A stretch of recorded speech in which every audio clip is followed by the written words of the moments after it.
بسم اللہ الرحمن الرحیم الحمدللہ رب العالمین والصلاة والسلام علی سیدنا محمد وعلی آلہ واصحابہ اجمعین۔ میرے محترم بھائیوں اور بہنوں، آج ہم ایک ایسے موضوع پر گفتگو کریں گے جو اسلامی اخلاق، حیا اور عزت سے تعلق رکھتا ہے، اور وہ ہے نقاب۔ سب سے پہلے یہ بات سمجھنا ضروری ہے کہ اسلام حیا کی بہت زیادہ تعلیم دیتا ہے۔ مرد اور عورت دونوں کو نگاہ نیچے رکھنے، پاکیزگی اختیار کرنے اور اچھے اخلاق اپنانے کی ہدایت دی گئی ہے۔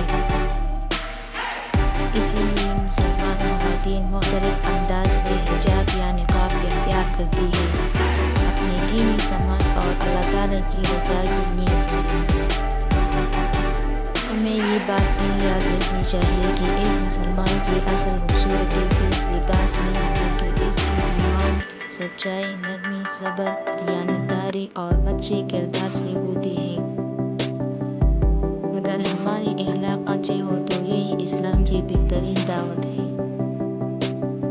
کسی خاتون نے نقاب اختیار کیا ہوا ہو یا حجاب کیا ہوا ہو یا کوئی ایسے بارے میں مختلف رائے رکھتے ہو، ہمیں ہر صورت میں احترام، نرمی اور حسن اخلاقی سے پیش آنا چاہیے۔ اسلام ہمیں ایک دوسرے کی عزت کرنے اور دل نہ دکھانے کی تعلیم دیتا ہے۔ نقاب اختیار کرنے والی خواتین کو بھی چاہیے کہ وہ عاجزی اختیار کریں، تکبر سے بچیں، نماز کی پابندی کریں، قرآن کریم کو سمجھ کر پڑھیں، والدین کا احترام کریں اور اپنے اخلاق کو بہترین بنائیں۔ اسی طرح مردوں کو بھی ذمہ داری ہے کہ وہ اپنے نگاہوں کی حفاظت کریں، خواتین کا احترام کریں اور اپنے کردار کو بہترین بنائیں۔